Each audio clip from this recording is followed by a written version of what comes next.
नमस्तेऽस्तु महामाये श्रीपीठे सुरपूजिते शङ्खचक्रगदास्ते महालक्ष्मी नमोऽस्तुते। नमस्ते गरुडारूढे कोलासुरभयङ्करी सर्वपापहरे महालक्ष्मी नमोऽस्तुते। सर्वज्ञे सर्ववरदे सर्वदुष्टभयङ्करी सर्वदुःखहरे देवी महालक्ष्मी नमोऽस्तुते।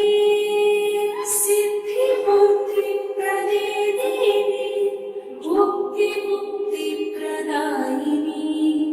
मन्त्रमूर्ते सदा देवी महालक्ष्मी नमोऽस्तुते।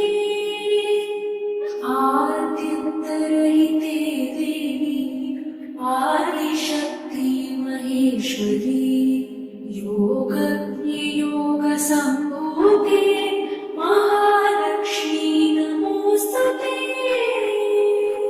स्थूलसूक्ष्ममहारौद्रे महाशक्ति महोदरे महापापहरे देवी महालक्ष्मी नमोऽस्तुते। पद्मासनस्थिते देवी परब्रह्मस्वरूपिणी परमेशी जगन्माता महालक्ष्मी नमोऽस्तुते। श्वेताम्बरधरे देवी नानालङ्कारभूषिते